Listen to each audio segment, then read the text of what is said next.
Oh boy, this is fun. So Fox News, really keeping up with the times. They really have their finger on the pulse of the country here. They ran an opinion piece, and it's titled, "Legalizing Pot is Not Good for New York or the U.S." Written by a woman by the name of Liz Peek. I like to call her Liz Prick. Right now, the focus by officials in many parts of the country seems to be potential tax revenues, not health and safety concerns. All right, so we'll go through some of this here. New York stinks of weed. Everywhere you go, theater lobbies, parking lots, construction sites, delis, public parks, you can smell the bitter aroma of pot. Does anyone actually think this is good for our troubled city or for our country? Okay, by the way, if you're trying to make an intelligent argument against legalizing weed, you might want to start with something other than, it smells yucky. Look, I don't like the smell of weed either. I don't. But I don't care that fucking parts of the city smell like weed. Whoop-de-frickin' do. I don't care. And again, I don't like the smell, but it's whatever. I'd rather have people with basic freedoms and my olfactory senses annoyed slightly. That's better to me than the opposite. Oh, now the city doesn't smell like weed. It smells like, human shit and disgusting food. Like, oh, what an improvement. Okay, anyway. Can you imagine China encouraging drug usage that can permanently impair the intelligence of young people and that saps the productivity of workers? It is absurd. And yet, mainly Democrats in financially wounded cities and states have rushed to legalize pot, grounding their campaigns on 3 questionable arguments. Okay, so, there's already misinformation in this. So the idea, can it permanently impair the intelligence of young people? Well, then I guess it's a good thing that nobody's talking about legalizing it for young people, huh? Talk about fighting a straw man. What about the young people? Yeah, what about the young people? They're not allowed to drink alcohol. They're not allowed to use porn. There's a whole list. They can't vote. They can't smoke cigarettes. Yeah. That's the law, and it's going to stay the law. Nobody's going to say, we should really go to this class of second graders and get them high, bro. You got that purple haze on you, dog? Nobody's going to do that. Nobody's going to do that. It's fucking unbelievable. And the idea that it saps the productivity of workers. Yeah, with some people, weed makes them more chill. That's true. But there's also other people that it makes them more creative. That's definitely the case. A lot of very smart scientists, writers, comedians, they use weed. And so just lazy argument here, ironically, as she's saying, these people are lazy because they smoke weed. All right, so according to Liz Prick, here are the cities and states. Here's the arguments that they use to legalize pot. Number 1, the war on drugs and prohibition against smoking pot led to racial inequities, which could only be corrected through legalization.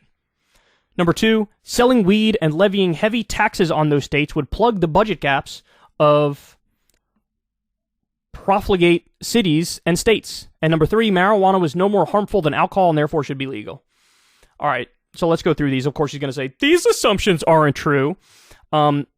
Yes, the war on drugs absolutely has been disproportionately used to target minority communities. It's also been used to go after poor whites, by the way. So that's a bad thing. It is true that the tax revenue from selling marijuana is good, and it is true that you can use that for good things, like education, for example. I know in Colorado they do that. And the idea that marijuana is no more harmful than alcohol, that is objectively correct.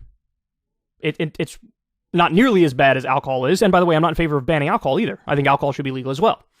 All right, so we'll go through a little bit more of this here. The widely disseminated claim that millions of black Americans are unjustly imprisoned for simple possession is a myth. A 2015 study showed that in the federal prison system, which in 2020 housed 226,000 people, more than 99% of those sentenced for drug possession had originally been accused of trafficking or other crimes. Okay, what other crimes? What other crimes? If somebody's in prison, oh my God, they arrested him for drugs. And then you find out, they were selling drugs too. I go, whoop-de-doo, they should still be free. I don't want to arrest the CEO of Budweiser. I don't want to arrest the head of the pharmaceutical company that hawks Xanax, although maybe on that one. Anyway, I digress. I don't want to arrest, if somebody sells Red Bull, right? That's a drug. I don't want to arrest them. I don't want to arrest somebody who sells weed either. This isn't your point sucks. Did you know they weren't just arrested for having weed? They also sold it. And other things. What other things? Well, like a gun charge or something? Who fucking cares, bro? If you're in the hood, yeah, you're probably gonna have a gun because you don't want to, die. You want to protect yourself. Anyway, so let's jump ahead here. Oh, she goes on to say, I like this point. Let me just respond to this one, and then we'll move ahead. But she says, President Joe Biden made a big show before the midterms of issuing a pot pardon, saying, quote, no one should be in jail for possessing marijuana. He looked a tad foolish when it turned out there was literally not one person locked up in federal prison for that offense. Here's why that's bullshit. Thousands of people are going to have their record wiped clean now. Thousands. And now they'll probably be able to get a fucking job when previously they weren't. Okay? That's the first point. So that does matter. That matters big time. The second point is, what else did he say? Which you're conveniently leaving out. He said, to all the governors of all the states, you guys need to do the same thing I'm doing. You guys need to, free the nonviolent drug offenders and wipe their record clean. That's what he said. Now, saying that, there's a reason he's saying that, because that's where most of them are fucking locked up, you charlatan. On the state level. And he very specifically and clearly said, you need to do this. Now, a lot of the blue states are like, yeah, let's do it. And the red states are like, no, fuck it. Even people who are nonviolent criminals, we want to keep them locked up. Why? Because we're fucking assholes and we're anti-freedom. All right. She goes on to do some dumb race baiting here. And let's cover this part as well. Selling pot to children is illegal, but kids often mistake THC-laced gummy bears or brownies for their favorite treat and end up sick. Okay, so if you want to make some sort of law that very clearly says on the packaging, like, this is not a normal brownie or whatever the fuck, I'm fine with that. Nobody wants kids to accidentally ingest, weed. But at the same time, that's not a good reason to ban it. That's just it's already against the law for kids to have it. It's going to stay that way. Adults should be able to partake. It's just so obnoxious. Marijuana has become wildly more potent and, many argue, more addictive over time. In the 1990s, the THC content of pot averaged 4% in concentrates. It can be more than 80%. So, in other words, it used to be 4% potency, now it's 80%. She says Dutch officials have classified potency above 15% as a, quote, hard drug. Okay.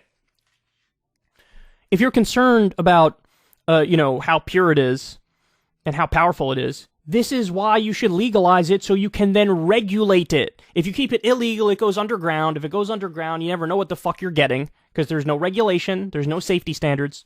One of the whole points of legalizing it is you can make it safer, you can make it better.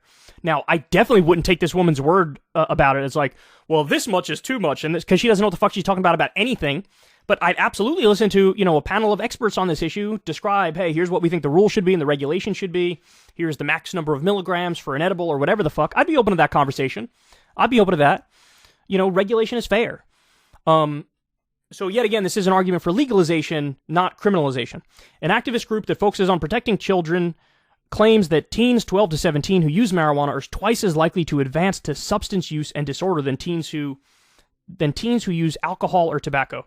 Okay, first of all, there's research that says the exact opposite of this, that marijuana is not at all a gateway drug. In fact, it might literally be some people who try weed, like, they stay with weed. Most people who do that. Okay, so that's bullshit. Second of all, yet again, why are you talking about kids? Nobody is talking about legalizing it for kids, you fucking asshole. This is a red herring. This is a moot point. They also say that young people are more likely to drive after consuming pot than alcohol, and that using marijuana products with high THC potency is associated with higher rates of schizophrenia, psychosis, and generalized anxiety. Okay, nobody's talking about legalizing being high while driving. Again, another fucking straw man. And then you bring up, oh, what about the schizophrenia and the psychosis and the generalized anxiety? I don't know, what about the schizophrenia, psychosis, and generalized anxiety that are associated with other substances that are legal? Should we ban those?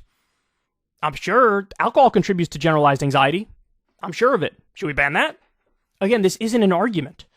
The legalization of pot is moving too fast, with desperate officials focused on revenues and not the welfare of their citizens. 21 states and Washington, D.C. now allow recreational use of pot. There's probably no turning this ship around, but those communities have not yet taken those communities that have not yet taken the leap, I'm an idiot, should look very hard at what awaits them on the other side. Yeah, here's my response to this woman. Look, it's a little thing called freedom. You should look it up. because I actually care about freedom on social issues. I'm a live and let live guy. You should do whatever you want as long as you're not hurting anybody else. But the right loves to pretend like they're in favor of freedom, but then they write articles like this. No, you're not in favor of freedom. You're in favor of authoritarianism. You want to micromanage people and their private lives.